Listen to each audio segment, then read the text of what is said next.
Hey, welcome back, parents. Listen, today we are talking with Katie Kimball, one of our return guests from previous episodes, and we are going to talk about snacks that are served when our kids are practicing sports or playing games or in these long tournaments. Sports snacks is what we're going for today. So, Katie, welcome back to our show. Thank you, Jordan. I'm honored to be back and chat with your audience today. Hey, the last interview we did with you was awesome. It was episode 77 called Picky Eaters: How to Transform Mealtime and Get Kids to Eat. That was such a gift. I learned so much from you in that single episode, having a picky eater at my house, and we have made some real changes since then. So, parents, if you have not listened to this episode, I would totally encourage you to check out episode 77. Picky eating is like not about your kid being difficult or defiant. There's a science behind it. So that's why we brought Katie back to our show. She brings the truth and the science behind everything related to health and nutrition for our kids. And bonus, just life skills in general. So, Katie, I'm just going to read a little bit of your bio because these people have got to know like where you've been, the stages you've graced. So, Katie is known as the national voice of healthy kids cooking. She's a former teacher, a two-time TEDx speaker, writer, and she's one of us. She's a mom of 4 kids. Katie created the Kids Cook Real Food e-course, which was recommended by the Wall Street Journal as the best online cooking class for kids. And she's got a blog called Kitchen Stewardship, where she helps families stay healthy. Check this out, without going crazy. You guys, Katie is on a mission to connect families around healthy food, teach all kids to cook, and help families instill those all important life skills. There you go, Katie. That's you, girl. I always kind of feel sheepish when people read my bio. I'm like, I'm just a mom. I just talk a lot. I give advice. Oh, yeah, right. You wait, guys. This is going to be such a treat, what we've got here for you today. So let's jump right in. It's sports season, right? All of the sports are happening right now. So talk to us about like the sign up sheets for snacks and what's being served on the fields and the courts, all the things related to sports snacks. I tend to make waves on social media on this topic. It's like I can post for days on amazing science nuggets and gorgeous pictures of like a kid, our students cooking, 5-year-olds making pancakes, and there's like 4 people, 10 people. Meh. And then I say, oh, look what my kid got after soccer. And the internet goes nuts. Totally. There's 2 sides. There are either the people who are so all in with me, like, "Yes, girl, so tired of the crud that they're feeding our kids after sports." And then there's the naysayers, of course. Mm. Like, "You're just being you're being mean. Why would you take candy away from children?" Literally, like, "My kid loves this. This is what sports are about, community." They have all a million reasons that they disagree with me, and, none of them have made sense to me yet, but of course, I'm I'm the one saying, "I'm so tired of this." So, when we look at especially our younger kids, and we're not talking about high school athletes here, really. I mean, eventually, yes, but we're talking about, like, 12 years old and down. They're barely breaking a sweat half the time, and then we're giving them a sugary drink, we're giving them a sugary treat or a white flour treat, and we know, science says that white flour breaks down in the body basically like white sugar, so that bag of pretzels might as well be the bag of cookies. I see a lot of this is more for well, I do see a lot of what I call muffins dressed up as cupcakes or cupcakes dressed up as muffins because if you look at the processed muffins that people are getting today, if you compare them to a cupcake, the sugar's about the same. So, like, yes, it's a cupcake dressed up like a muffin, in sheep's clothing and packaging that says it's a muffin, but it's still a cupcake. So we're giving our kids all of this junk, and I think it's doing a couple of things. First, kids don't necessarily need refueling. That's one of those, things that people say when they're being the naysayer. They're like, "Oh, but our kids need their electrolytes replenished." And maybe they do, but do they need it with a heavy dose of sugar and food dyes? I don't think so. If they need refueling, who should be making these decisions when they're 5 and 7 and 9? Personally, I think it should be the parents, right? And so it just makes it very difficult when other people are starting to feed our kids.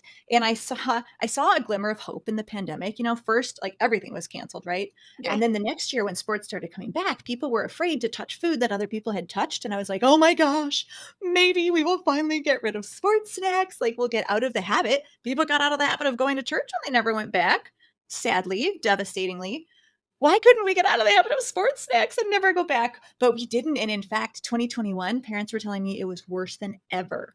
It was like the black hole of 2020, like, pulled people back like a rubber band, and then they like, they snapped out, and they were like, "Instead of 1 snack, we shall now bring 3 snacks." And I'm like, No, I have why? seen people bring a bag of snacks per kid, where they get a drink and, like, 2 or 3 snacks. It's like the birthday, goodie bags Yes. after every game. So what are we telling our kids? We're telling our kids that we need sugar and junk food to refuel after a game, which probably isn't often true. We're telling our kids that we celebrate with food, and we celebrate with food that might not be that good for us, and that our emotions are very much tied to food, right? So that even if it's good food, that's a habit that I don't think we want to set, that we celebrate everything. And by the way, when you have 2 games a week, is it really that special, right? Exactly. Is it really a celebration when it's 2 games a week? Um, I was conversing with someone from Australia recently, and she said, "Oh, thank goodness. Like, the way you describe it in America, this just sounds terrible. I'm so glad that we just do oranges. It's always orange slices." Yes. And I said, "I'm glad that, you found something new to be grateful for you didn't realize you should be grateful for." I said, "But 20 years ago, 30 years ago in America, it was just orange slices too." Was. It was, especially soccer. It was like soccer went with orange slices. That was the habit, and I don't know if it's American one-upmanship. I don't know what happened, but it was a slippery slope from we feed each other's kids, and we feed each other's kids all sorts of different things now, right? And so I Yes. sort of warned her of that, and she was like, "Oh, no." But she said in Australia, they have a big problem actually with adults drinking beer after sports. Like, it's a national sort of epidemic that people are binging after every sports game. So that's just what I'm saying is, like, whether it's adults and alcohol or kids and sugar, we're connecting food with celebration or with sports. And those habits, when they're laid down young, they're really hard to break. They sure are. Really hard. Well, where do you think, I mean, I have so many thoughts about this going on. Just like you said, like the bags of treats where there's multiple snacks and sugary treats in a bag, and they hand them out just like when you go to someone's birthday party. That was never a thing before either. When I was little, we didn't leave a birthday party with a bag of treats and little kitschy toys. And how did this all get going? And the competition for parents is just crazy then, because you got the good stuff, you got the prime for the kids after the game, and so now I'm gonna have to up it and get the Celsius or the, like, there's seems to be there's no end to this. How did we get going on this, do you think? What's your theory? We live in such a culture of excess. Do we not? Right? Where the Yes. food marketers and the marketers in general are so loud. There's so much noise. There's so much vying for our attention and our dollars, our buying power. And and most people have, 2 parents who work outside the home. They have more disposable income than, say, in the 80s. I think many moms, maybe most moms, were at-home moms. They were penny pinching. And so now we have this disposable income. We don't have a lot of time. So if we are going to, you got the orange slices, you have to buy the oranges, which can be kind of pricey actually. Sure. Wash them, cut them, serve them. You got to wash the dish when you get home.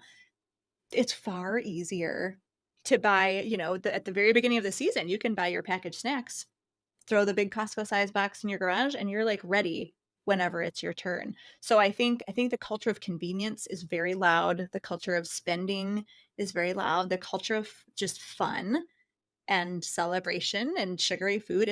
Everything is so loud and so noisy out there. And I kind of get it. Like, I kinda get it because last year, my then 8-year-old was in baseball, and I asked him what he wanted to bring, and I gave him a couple ideas of, things that I am okay with him eating, and so we decided to make, like, a homemade Lara in ball form. We call them power balls, and we made a Yes. couple different, flavors, and we think they're delicious, but they look like brown balls. They're Yes. not very attractive because 'cause they're like dates and raisins and nuts, all food processed up and then mashed together, right?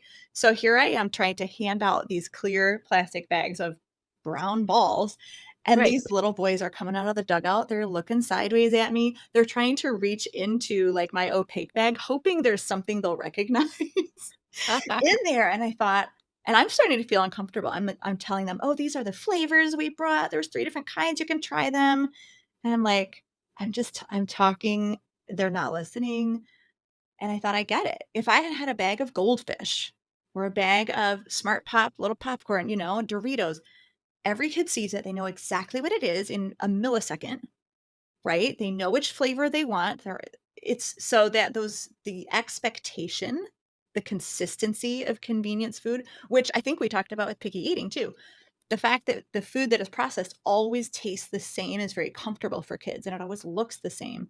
And so that unfortunately, that has pushed the picky eating epidemic, but it's also made it a lot easier for parents to think, "Man, I just wanna buy a bag of stuff." I just wanna give the kids something that will get them excited. Again, like emotional eating at its best. We just want to make them happy. In fact, so this year baseball season, same kid, he's 9 now. He came home so mad one game. I had a conflicting event, so I didn't get to go to the game. And my son came home and said, "Mom, I couldn't believe it. The mom who had was bringing the snack forgot. Like, poor woman." And the kids are despondent. They're like, "We don't get snack, blah, blah, blah." And they had lost the game, and my son's pretty competitive. He said, "Mom, they cared more about the snack. They only cared about the snack. Nobody even cared that we lost the game." And I thought, "Oh, like, that's the thing. Are we do we really want our kids to play sports just for a bottle of Gatorade and a package of pretzels?" There are so many good, wholesome goals for sports. I don't think that's one of them. Wow, that's a great argument to present to coaches. Your kids are actually getting distracted by what happens after the game. This could be distracting their quality of play, right? They're thinking so much about, "Okay, if this, then we get that. If she doesn't show up and, the sign-up genius went wacko, then what are we gonna do? We're gonna have to beg our parents to go out for ice cream, or we gotta negotiate." It's like, your players aren't even able to focus on the game. Oh, yeah, the last couple innings, they're starting to look around. Who's got the box, who's got the goodies? And so my solution for all of this, I don't think that a conversation about what kind of snacks we should feed our kids is going to go anywhere. It's just going to remain divided. I no part of me wants to try to agree with 12 other parents on what's nutritional or what's fun or what's too fun. Like that's what we talk about, with you, but Yes. I don't think that there's going to be any common ground. It would just be a mess. So why not just cancel them altogether, right? Why do we have to feed each other's kids? And so I publish like a stock email, like copy and paste this, send it to the coach as early, the moment you know who your coach is, before the sign up genius goes out, send it out. And I try it here and there. Sometimes I forget a little bit. I see the snack sign up come in and I'm like, no, oh, missed it. This year I Yeah. was on top of it. And I sent my little letter, my email, and the coach emailed back, and I'm hopefully reading it. He says, "Well, I'm in healthcare, so I'm completely on board with nutrition being important." I'm like, and he said, Yeah. "But the kids really look forward to it, so I'm still gonna do it." And I was like, No. Once again, we're saying it's more about pleasing the kids than doing what's right and good for them, even if it's hard for us. Mhm, it was such a bummer. And what's funny is that a lot of times I try to make it sound easier, and it really is. It is far easier not to have a snack sign up, right? That's one more thing for the coach to Yes. do. It's one more thing for the parents to put in the calendar. My heart went out to the poor mama who forgot. Yes. Right? That's all of us, like, it's one more thing on our plate because most of the time after a game, you're taking your kid home, right? You Right. don't have to plan ahead. Like, yes, some parents are going from game to game because 'cause they've got multiple kids, but those parents know how to pack snacks. Like, we've done that Yes. before, right?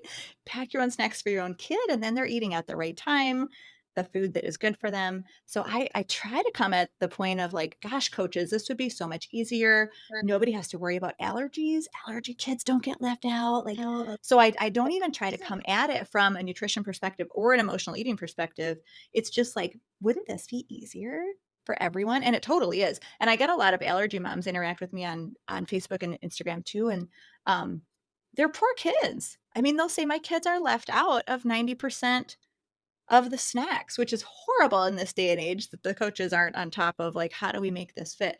Or moms whose kids react really strongly to food dyes. Like it's not a Yes. real allergy. You don't go to an allergist for it, but if you see it, you know it. Yes. Right. And so now those parents are put in the uncomfortable position of having to say no all the time. And it'd be so much easier for them if we just stopped feeding each other's kids. So that's what I propose is like, let's just ditch it, right? If you want to have a celebration, wait till the final game. Make that Yes. special. Go do I don't care. Go have ice cream on the final game, right? Like we don't have Sure. to I don't think we should protect our kids from all sugar all the time. But a celebration twice a week is no longer a celebration. Mm. You have so many great points here. I'm just kids with allergies. This is a real thing. I don't have kids with food allergies that I know of. But I mean, I know of my kids. I didn't mean to say that, but at this point, I don't know that they have any food Right, right. allergies. One of them has a little bit of, dry skin that probably could be maybe dairy related or who knows. But I feel for parents with kids that have these food allergies because there's nothing that their kids are getting out there that are special for them. Right. And so it does make it all totally worse. And so this idea that you're talking to coaches, and I would encourage you if you're listening and you have kids in sports and you should have direct access to their coaches for you to bring this up. Say, you know what? Could we just scratch snacks? Right? Like, let's just not do the sign up. Let's just not bring it. We'll handle our own snacks. And then you don't have to worry about someone getting a peanut out on the field and oops, they swell up. They have to get the EpiPen. Like, coach, this could be more stress on you to have the snacks and the right. Like, let's just ixnay this all together. Yeah, for the poor food allergy kids, like my daughter who's a sophomore in high school has dairy sensitivity. And she's had so many times where, she'll get student of the month in 5th grade, and they get to go eat pizza and cookies with the principal, and she's like, it's almost like a punishment. It's actually Yes. worse because you're supposed to be getting rewarded, and she feels like she's getting punished because she has to bring her own lunch, she has to look different and not eat what everyone else is eating. And so, yeah, for these kids who cannot participate for whatever reason, whether it's food allergies or dyes, or that the parents just say, "This is not eating time." You know, my Yeah. kid's baseball game ended at like 8:30 the other night, and he's in 3rd grade. I said, "We're going home." I warned him before we went. I said, "You're eating dinner now. There's no second dinner Yeah. after baseball," because sometimes that's, a thing. I said, "There's no eating after baseball. It is, 8 PM is your bedtime. We're gonna be getting home at 8:40.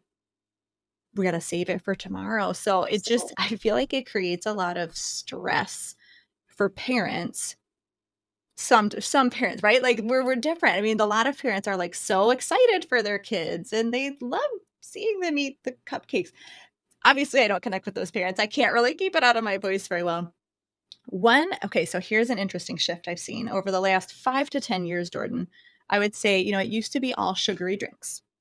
okay. And for whatever reason, someone somewhere, the American Academy of Pediatricians or someone, has done a good job getting the message out there that we ought not have our kids drink their sugar. I'm super impressed. I'm thrilled that people are getting that message. Maybe we shouldn't have our kids drink the sugar. But food marketers were one step ahead of people like me who are talking about health and nutrition because they created lots and lots and lots of artificially sweetened drinks for kids and for athletes, right? So now I would say 8 times out of 10, 4 out of 5 times, we see the Gatorade Zero and the G2 instead of the Yes. regular Gatorade. And it's like, oh, these darn well intentioned parents, right? They got the message our kids ought not drink their sugar. Hey, and then we get the artificial sweeteners, which are it's like a whole ball of, I don't know, controversy there really. Like, for me, there are 2 ingredients we don't let our kids eat. It's artificial sweeteners and MSG, and I have different reasons for those, but, like, yeah, we let them have birthday cake, we let them have a Gatorade, we let them have food dyes. For me, artificial sweeteners, like, we literally have no idea as a human race what those will do in a body over 60 or 80 years. Mm. Haven't been around that long, and so when I see kids slamming these artificially sweetened drinks and popsicles, etcetera, at starting at age 4, age 5, like, we have literally no idea what it's going to do in their bodies when they're 60 and 70, so my kids are not gonna be the guinea pigs, I'm out. We also it's kind of controversial how artificial sweeteners impact blood sugar. So there's some research that shows that when you put something sweet in your tongue, it, like, tells your body, "Okay, sweet, calories are coming, get ready," and your body releases insulin, and then no calories come in, right? The sweetener doesn't come in, the insulin's not needed, and so it's like it's already been released though, so it's possible that artificial sweeteners could contribute to insulin resistance, AKA prediabetes, on the way to Yikes. diabetes. I know. It's possible that they could still impact, like, the blood sugar highs and lows, the peaks and the crashes, um, because we know there is really good research that shows that people who drink diet sodas instead of regular don't necessarily have lower weight, right? Right. Because it also when your body releases that insulin and then it doesn't get the calories, it kinda says to your brain like, "Hey, hello, where are my calories?" That's a craving. So, like, Yes. makes you want more. So it is a little controversial on which artificial sweeteners turn on the insulin response and which don't. But seriously, like, I'm not gonna come to the game with a list like, "Oh, a monk fruit seems to be okay, but aspartame, no." Like, come on. So for Right. me, it's just out. But what's really ironic is that so many of our drinks now, our kids' drinks, have these artificial sweeteners. Even like the Propel, people think they're buying flavored water. They don't even realize it's flavored artificially sweetened water.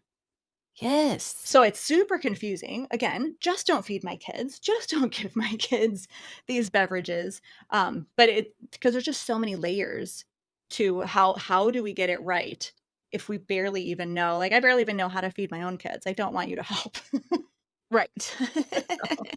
Yes, I know you do a great job of feeding your own kids. You've been at this for a while, and just everything on your website and all the little courses that I've had my kids pop on and do, and all the veggies and fruits and, like, the talk about picky eating and setting the table and eating together, like, whole foods are just a really great way to go, right? Instead of having to figure out what can they have and what can't they have with the like you said, the list of sweeteners and artificial sweeteners and the dyes and yeah, just condition our kids to drink water, right? To be comfortable with, whole foods and good fruits and making vegetables appealing to them. I got an email from you, I think it was about a week or 2 ago, and it had this beautiful picture of this, like, rainbow platter of veggies, and I think the title of the email was, like, "How to get your kids to eat more vegetables," and your whole, spiel was serve them first. Like, Mhm. put them out on a platter in a pretty way and set them out 20, 30 minutes before dinner starts. They're gonna be hungry, they're gonna notice them because they're a pretty color, they're gonna start snacking on them. Veggies fill you up, so then you don't eat a bunch of trash, and, like, it's like, "This is great. I love this advice." It's all about exposure. It really is. And presentation too, like our my little brown power balls.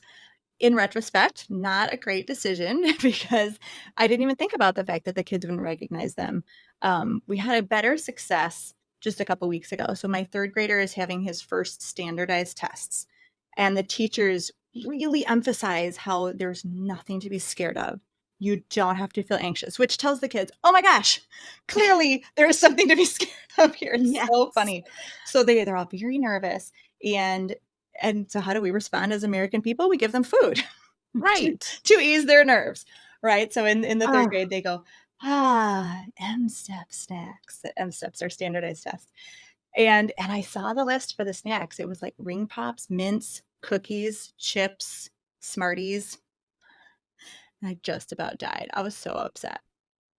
I thought, "This better not be given before the test, first of all." because we don't want our kids all hopped up on sugar taking this test. So the teacher assured me, "No, it's Either for after the test." And I said, May I sign up for the fruit snacks that were on the yeah. Sign Up Genius and bring actual fruit instead?" I said, "I realize that's not shelf stable. I realize that you and I have to do more coordinating, but please." Yes. So we love this teacher. We've had her before for another child, and so she said she was all about it. And so my son and I, like, we had some little bonding time. He got to use his knife and cut some fruit, and we made fruit kebabs, and they were gorgeous. And I brought them in, and I was kind of I was like, "Can I take these down to the classroom?" You know, because sometimes the office will just say, "Oh, like, we'll deliver it," but I kind of wanted to. And the kids, they go, "Fruit kebabs, fruit kebabs. Oh, we get fruit kebabs." They loved them. The teacher Oh, emailed later, she said they went crazy. They ate, like, all the extra fruit that I brought that didn't fit on the kebabs. And I just thought, "Oh, like, the world is still good." The kids can get yes. excited about fruit, and in the right circumstance, they can get excited about vegetables too, Yeah. when you present it in a great way and when you don't have other options competing, right? If I hold up Doritos and baby carrots, what's the Exactly. winner, right? But if you're consistently served in your family, baby carrots and hummus and carrots and guac and these fun, ways to make it fun. I gotta say, we serve veggies every night at dinner. We just have like we have one of those veggie trays that you would put out at a party, the sectioned ones. Yes. It literally has a permanent place in our fridge. It just goes in and out, and we restock it daily.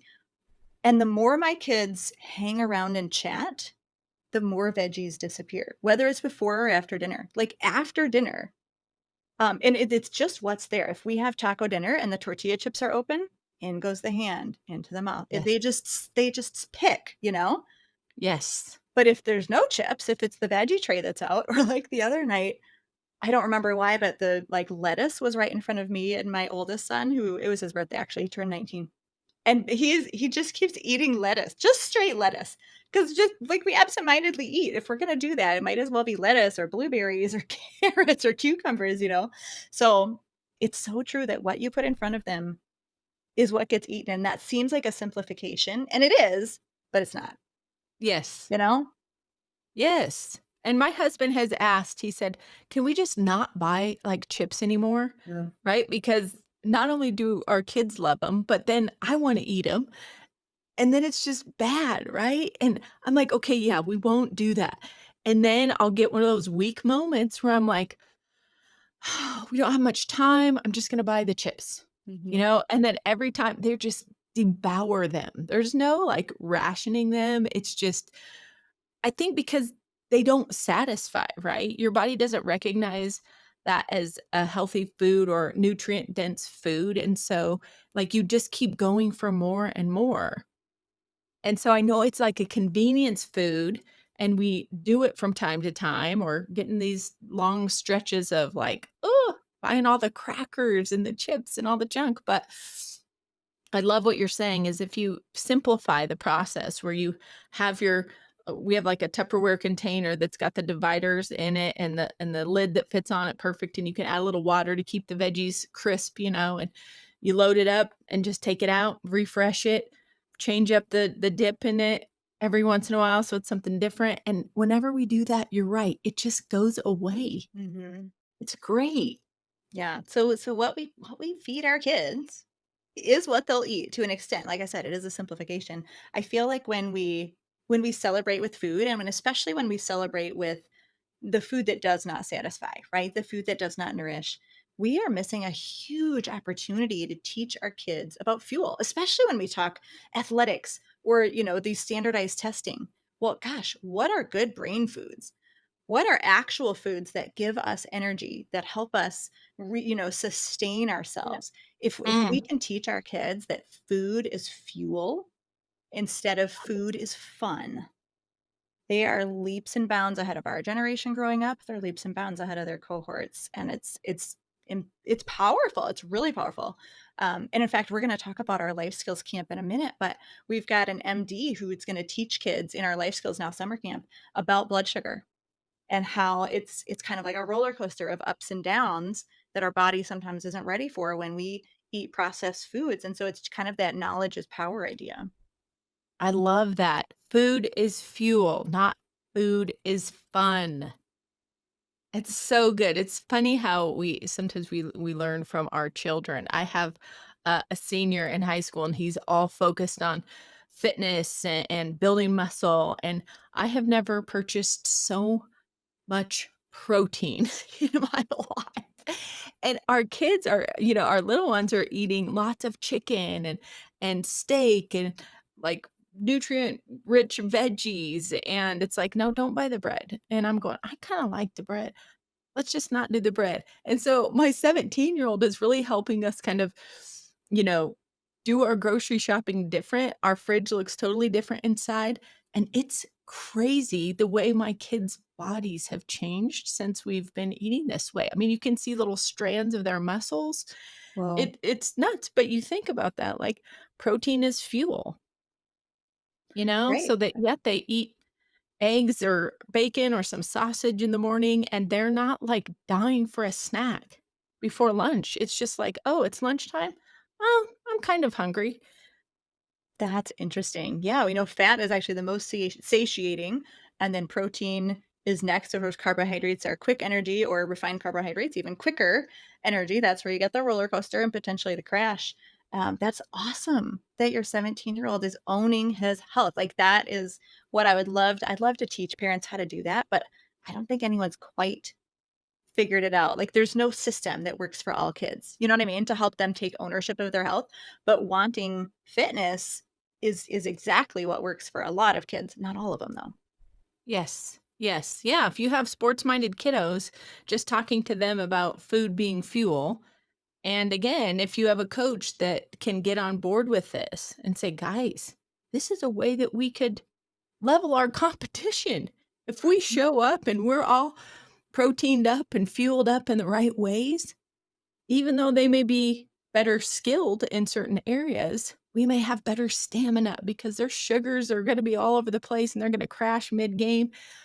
Let's make sure that we feed our bodies what they need so that we can blast our competition." Like, Yeah. Katie, we need to have a powwow with all these coaches. I think we could get people on board. It's about the win because that's what we're about in America, right? So if you can sell this as a win to the coach, I guess you have a chance.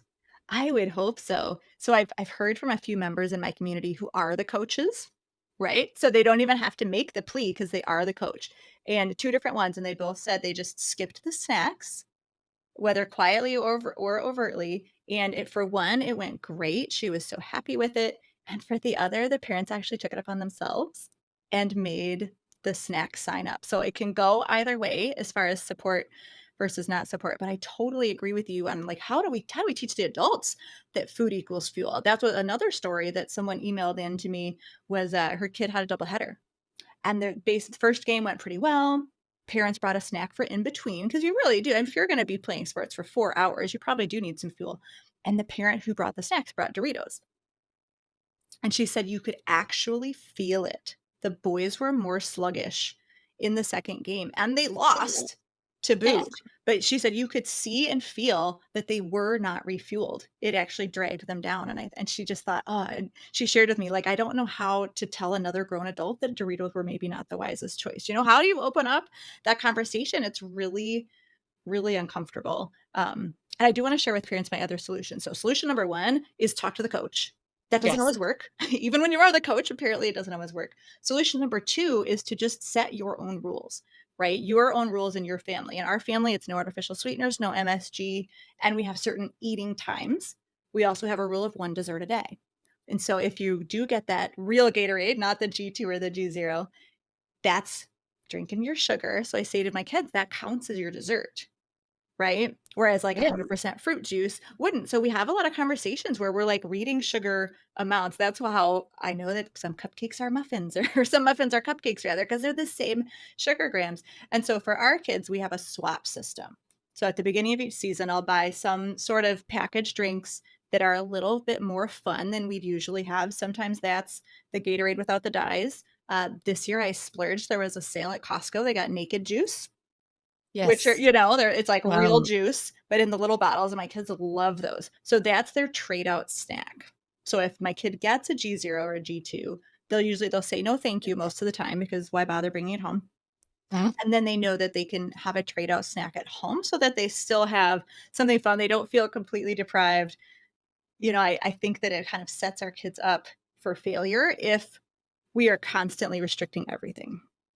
So that's my, like, meet them halfway. Let's still find something fun, but let's consume it at an appropriate time. And if it's a no food for us, and, like, that's the thing, you get to set your own rules, right? If Yes. you're a no food dye family, then you can do a trade out swap for the food dye stuff. For us, again, it's artificial sweeteners, MSGs. Artificial sweeteners tends to knock out half or more of the drinks. The MSGs tend to knock out half or more of the crunchy snacks. So we do a lot of trading out around here.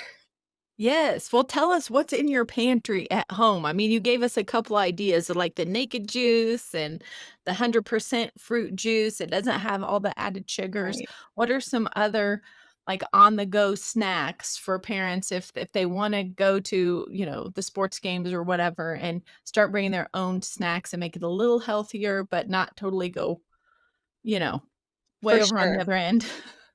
Yeah, I mean, popcorn is always fun for kids, and if you pop it at home, you can choose the fat. Fat is good for kids, right? So I try to put a lot of fat on our popcorn. As far as processed, the things you can buy, you can just have around. There's lots of great trail mixes. There's good dried fruit. There's good meat sticks. Like our family does Paleo Valley meat sticks, and so the trouble is they're not that fun, right? Like they don't feel fun because it's the same snacks that we always have. So I don't have a lot of good ideas for fun snack trade outs unless you're making, maybe some more wholesome cookies or something at home. Um, but in general, my kids have been okay with that, like that they could still trade out. Like we might get the single serve packages of the smart popcorn or whatever it is, or there's single serve packages of chips that are cooked in coconut oil, which Okay. is real fat as opposed to an industrial oil.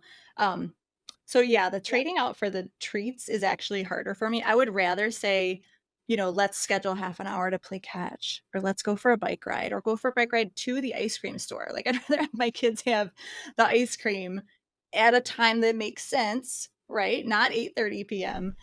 Yeah. Um, than those snacks that are just gonna like hop them up and get them all brain crazy.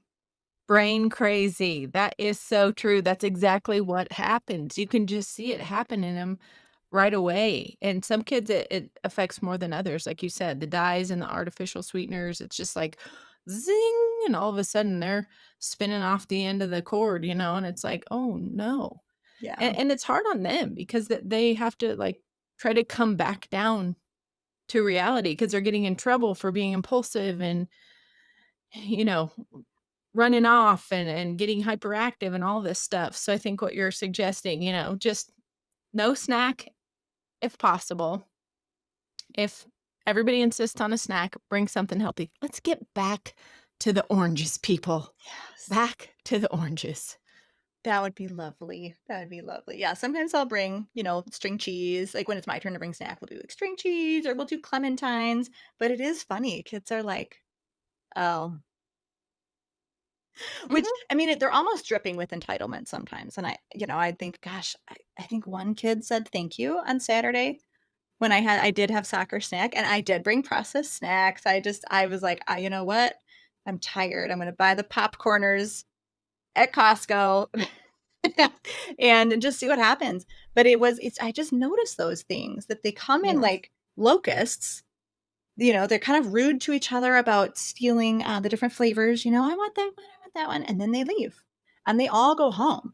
And so I have those naysayers on social media who will say, oh, but Katie, like it's community. They're a team. They're going to share food. And I'm like, no, they're not. At least not in our No. community. They come in, they grab them, and they go to their vehicles, and so there's no community sense, and that's where, yes, food can be community, right? In the Bible, Jesus brought people together around food, so I don't think there's anything wrong with saying food is community. It's just when certain types of food are the only celebration, and it's not even community, and there's no gratitude. So we can fix this. I'm sure we can fix it, but it will take more than just me and you, talking about it on a podcast. That's right. That's why if you agree with this episode, you have got to share it. Send it to your friends in a text message, blast it out on social media. I mean, we're not hating on snacks in general. We're just saying, let us feed our own kids. Let us choose the healthy foods. Let us not condition our kids to think that every little ounce of energy spent, whether it's 15 minutes, running up and down the soccer field where they don't even break a sweat, or, 45 minutes deserves cake pops and, cupcakes. It's like, Mhm. no, right?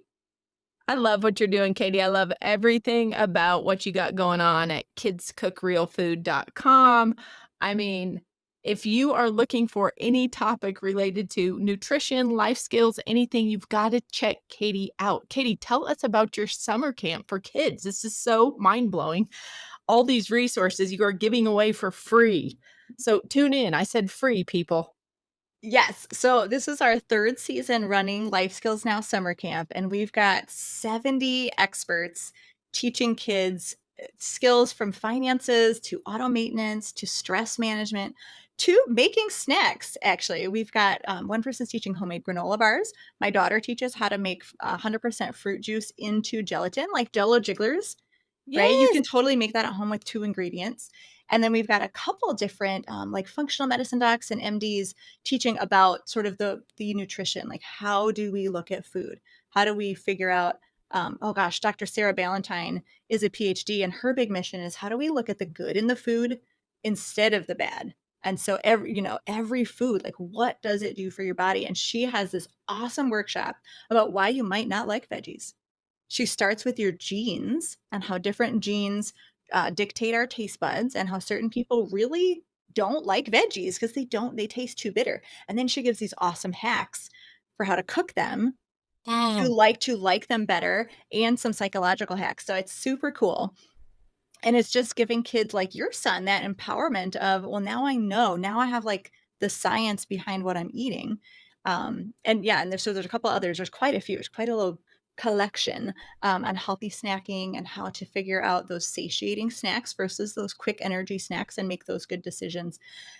The camp is completely free. The moment you register, you'll get 13 bonus workshops. There's 3 brand new ones from this season and 5 from each of the past 2 seasons, some of our most popular stuff. Because I know people get out of school at different times, so we wanted families to have something right away that they could experiment with and kinda let their kids, it's productive screen time over passive scrolling. So we're gonna watch a quick video, like 5 to 20, maybe 30 minutes for our teens, and then get off the device and go out into the world and do something with your hands or with your mind. So all of our camp leaders give a mission that they want the kids to accomplish. And during free camp week, we will incentivize completing those missions with over $8,000 in prizes. So that makes it really fun for the kids. Okay, if you just heard that and you're not going to sign up, you're nuts because you heard Katie say productive screen time versus passive scrolling. We talk all about screen time here at Families of Character and the dangers of too much of it and how screens have become the substitute parent. And yes, they can give you a break from time to time, but we don't want our kids bogged down on screens, just binging YouTube and searching up stuff, who knows what they're looking at. 30 minutes, you said these classes are. Some of them are 5. I tell my Yes. camp leaders, if you can teach it in 12, don't take 15. Yes. Like, so we try to keep it as short as possible. It's in a password protected member area, so there's no like next playing, you know how like Netflix and YouTube, they just keep going and you can't tear Yes. yourself away. My 12-year-old is really into watching on YouTube those, I don't even know what to call them. They're like people doing weird challenges. Yes. How many times can we walk around in a circle or whatever without throwing up? They seem like such a waste of time to me, but he really enjoys them. And we've had to tell him, like, honey, every time a video ends, you have to get up and Yep. take a lap around the house. Because I want to teach Yes. him, like, I don't want to say, you may watch one or you may have 1 hour. Like, he's in middle school. So when do we start kind of letting those apron strings out and teaching him how to manage his own brain Mhm. in the face of the addictiveness of social media and of screens? And so that's what we're that was my solution, is how do we, like, get him stand up, walk around, decide if you really want another, think of all the things that you might want to do. Is it sunny out? Maybe you wanna go outside, so Parenting's tough, but that's one of the things that we try to do in our house to balance. And so for Life Skills Now summer camp, it is online. Yes, it includes screens. But it's how do we use our screens for good, Yes, And so you're inviting 70 experts to be on your parenting team. That's good. That's that's really hopeful. fantastic. Yeah, because they'll be able to teach your kids stuff that you don't know, right? Like we don't know. Yes, I don't know 100. I don't know all these 100 skills. The yes. 100 workshops that these people are teaching. And so it's a pretty awesome way to let your kids dip their toes into lots of topics that you may have never thought to expose them to. Yes, and this is different from what you are getting at the public libraries these days, where there's presentations on a variety of issues that you don't want your kids hearing about. You have vetted these professionals that are leading the camps and have submitted their videos, their trainings, and everything's on the up and up. It is good, clean life skills from people that you know and trust, right, Katie? Exactly. It's really high quality. We don't even allow pitching. Like we don't even allow the camp leaders to talk about what they have to sell to the kids. Like hopefully the parents get to know them a little bit and if they love them can go follow them online. But yes, we actually every video is watched by 3 people on my team to make sure that it's perfectly edited, to make sure that our handouts make sense, that nothing was missed, that there's, nothing that we don't want in there. So our quality control is incredibly rigorous. Well, this does not surprise me. Ever since my first engagement with you, probably a year ago, I've just been hooked and I read the emails. Like, you get a lot of email from people, but I love your emails. They're chock full of videos and home videos and little one offs here. And I click on the side videos and learn something new about a hiking shoe that you're tested out in Sedona or like all these healthy like ideas and tips.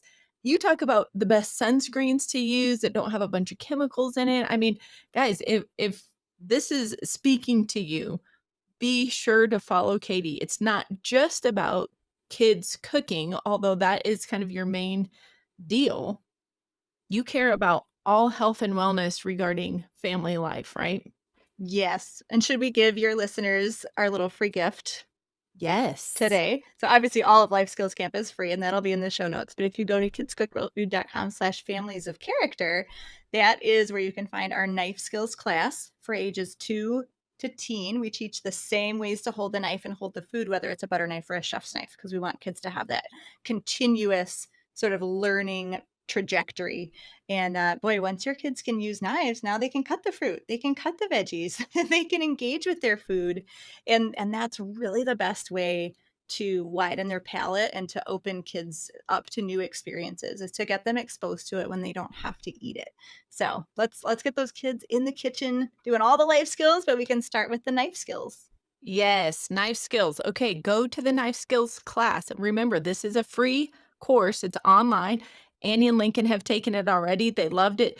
They're like, "Mom, we need sharper knives." I'm like, "Okay, yes, we need to sharpen our knives." Yes, they're terrible, but they learned these skills and they even remember like the soldier and how to hold something on the side so you don't chop your fingers off. So, yes, you can go get this kidscookrealfood.com/families of character.